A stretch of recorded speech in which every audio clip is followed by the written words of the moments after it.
Ladies and gentlemen, please welcome to the stage actor and writer Mark Gatiss as Missy Michelle Gomez, as Nardole Matt Lucas,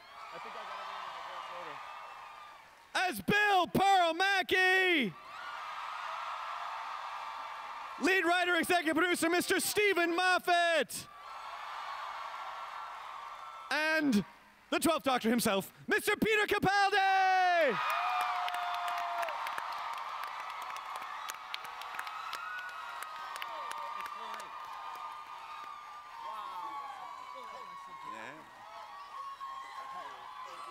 You brought shades.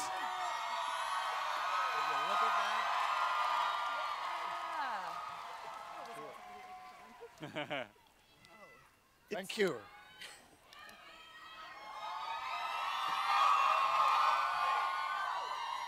Look at that. It's so strange. I mean, honestly, it feels like I was just talking to you for the first time when you became the Doctor. Yeah. And this many years have passed, and you can see here from the reaction, you can see what these people in the audience are feeling, that they love you. They love you as the Doctor. What has this last few years been like for you? Fantastic. It's amazing, but yeah, time ran away with me. I don't know how we got here so quickly. Yeah. Terrifying. But it's just been fabulous to work with all of these guys, to work with such talent, and also to meet you people, to realize that the show is so popular and so beloved all around the world. It's remarkable to find yourself at the center of that. So thank you for all of your affection and support. So just really, at the top, let's just talk a little about the Christmas episode. Obviously, it was amazing that you were able to even put that together, because I know you literally just wrapped. Yeah. So what can you say about the Christmas episode? Is there any information that you have, and what can people look forward to? Well, I kind of think you've probably figured out what we're doing here, in part. It's the 12th Doctor. Right. Refusing to regenerate because he wants to stay Scottish. And as he staggers out the TARDIS, through the snow appears the First Doctor, also refusing to regenerate. And it's the two of them, it's the 12th Doctor saying to number one, listen, you have to or all this stuff won't happen. And the First Doctor saying, well, what about you? They go off on a crazy adventure with Mark Gatiss and Bill Potts, and decide whether or not they're going to carry on, which of course they are. Right. And David Bradley is amazing. He was in Adventure in Space and Time. Yes, exactly. Yeah. But the idea that you would get the guy who played William Hartnell to then play the First Doctor, how long ago did you start crafting that? The New York Comic Con. This moment must be on video, because somebody asked about the choice of doctors and Day of the Doctor, and I said, well, obviously the Doctor you'd want to come and meet, the modern Doctor, is William Hartnell, but he won't return my calls. Right. And Pierre said, well, we could just get David Bradley. So I presume on video I'm going, oh yeah. And we did. And I have to say, his recreation of William Hartnell is absolutely extraordinary. There are moments, if you put it in black and white, you could fool people. He gives it such twinkle, such grace, and because of his background knowledge, or his considerable knowledge from Mark's wonderful movie, he just captures what the First Doctor was really like. Not the crotchety old man of legend, but a much twinklier, funnier, more engaging man than that. Right. Pearl, I think people are very excited to see you return. I'm pretty excited too, to be honest. Oh, thank you. This is epic, man. Did you feel it right away when you first came into the show? Did you understand the fandom, and did you feel the swell that was happening? Well, I think when I was announced, it was pretty epic. You know, the response was large, but by no means does it compare to the amount of people that are sitting in front of me at the moment. This is incredible. Yeah, it's amazing. So no, I think the short answer is I don't think I was prepared for how powerful the Doctor Who fandom is. I think it's such an incredible thing, and it's such a gift to be able to be part of this family. It's wicked. Thanks for having me. And are you may have already confirmed or denied this in the press, but you're not coming back after the Christmas special? You are? No, that's it. After it. that, yeah, Christmas special, last chance to see Bill. But I mean, hey, it's Doctor Who, so never say never. So just a little bit, can you talk a little bit about who Bill was to you, and what did you learn about her throughout the process? Was she different by the time you came out the other end of it, in your mind? Yeah, I mean, she was the Cyberman. Not quite, though. I mean, she does get different. rescued in a beautifully romantic, which by the way, the girl with the star, I haven't figured out. Is that still the girl, or is it the pilot? Like, is there traces of her in there still? Oh, it's still her, yes. Oh, okay. Yeah, she's retained her personality, but she's transformed, as people sometimes do, into an all-powerful alien entity who can rescue you romantically in your hour of darkest need. And don't we all need that? Absolutely. Yes. Yeah. Someone with a star eye rising out of a good. puddle to say, "I will take you," and then go off. So what did you, what was special to you about Bill, and what are you going to miss the most? I think what was really special to me about Bill was that she's so real. I think she feels very. There's so many different elements to her. You know, she's very quick-witted and she's very inquisitive. But someone put it quite well today during one of our roundtable interviews. You know, there's sort of like childlike curiosity to her as well, which I think is great because I mean, who wants to grow up? And I think that's one of the things that I really like about her. You know, there's a lot of. She's very strong-minded, and she really believes in what she does, and I think she does everything quite deliberately. But then, you know, accidentally, she'll sort of wander off and get nearly dragged into a puddle. And I emailed Matt Lucas last week just to say that I think Nardole is a triumph. I loved him. I love him a lot. Oh, thank you. He's just Thank such you. a sweet. It's nice to be here. Earth is one of my favorite planets. Sorry. I mean, for you, you know, I assume that you were probably have always been a huge Doctor Who fan. Yeah, I mean, growing up, I was a fan, and then when I was about 13, they stopped making it for about 1,000,000 years, which was a bit inconvenient. But yeah, it's a pinch yourself moment when you get asked to be in the show. So every single day I walked on set, I felt very, very lucky to be there. Who was he in the beginning, and where did he come out at the end? What do you think his narrative arc was? Well, I think the Christmas specials have a slightly different identity to the regular series in that they're a bit lighter and bolder. Because people in Britain on Christmas Day eat turkey, and there's an enzyme in turkey that makes you fall asleep. So the Christmas special has to keep you awake. So Nardole was very broad, I think, at the beginning. And I just thought, excuse me, oh, I'm just doing a cameo in Doctor Who, what a treat. But across the series, I realized from a performance point of view, I had to try and find a bit more nuance and texture in there. But also, there was more time and space to develop that in terms of the writing as well. So, yeah, it was good to try and develop different sides of the character.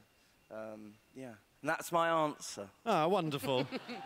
What a lovely answer it was. I just want to say to Michelle, I think Missy is such a stunning character. And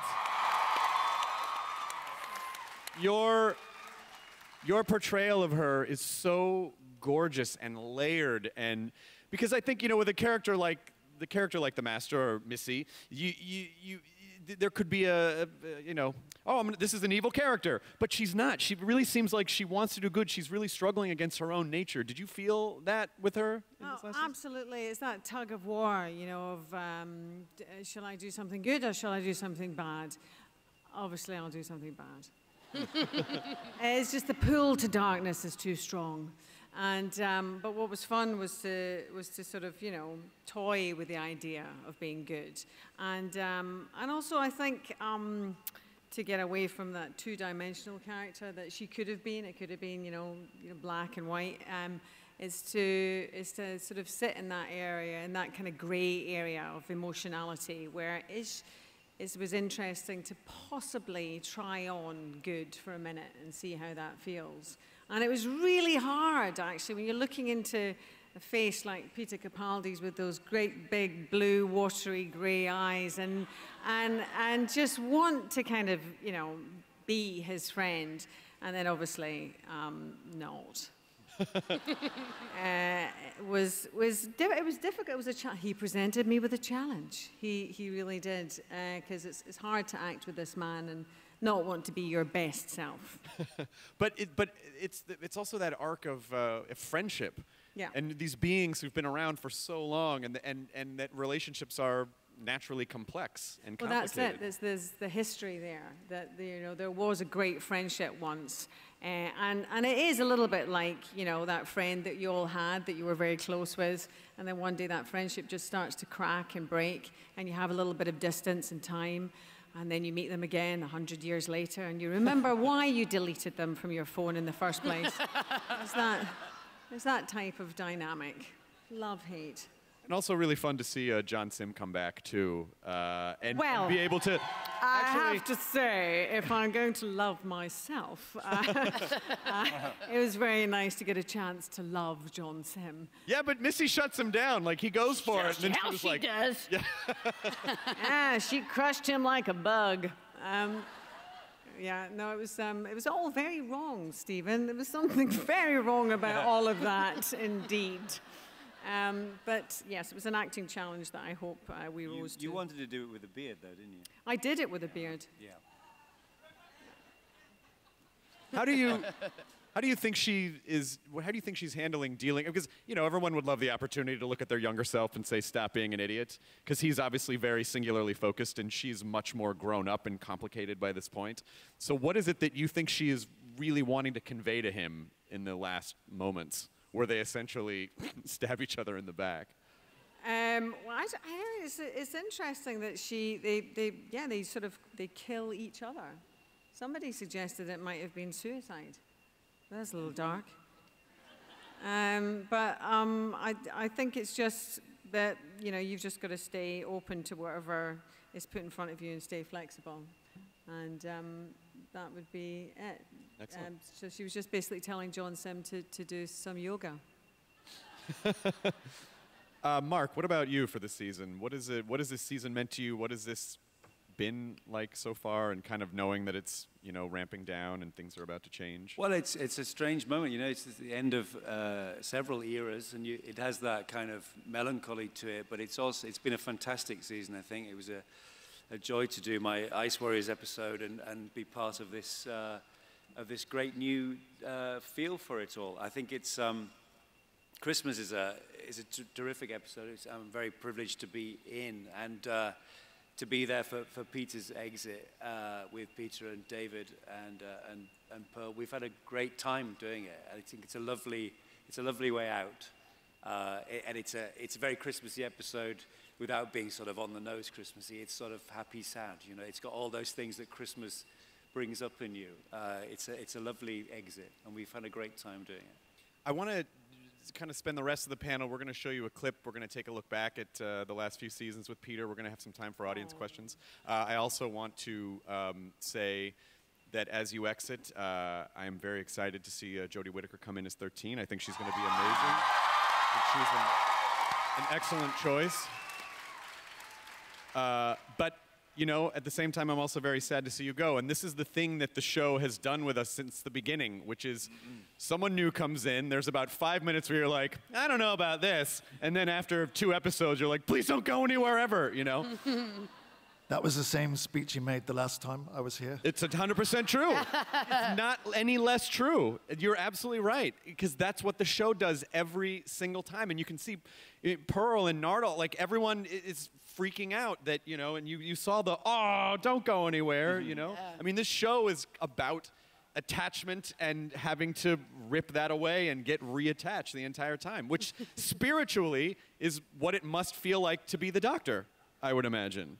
Well, it's astonishing to be the Doctor. I just wanted to say that I think Jodie's going to be amazing. I spoke to her the other day, and she's so full of excitement and so full of passion about the show. She really, really loves the show, and she's a brilliant actress. So it's really, really thrilling to know that it's in the hands of somebody who cares for it so deeply and is going to do really, really exciting things with it. So she's a great choice, as far as I'm concerned. Yes, I agree. And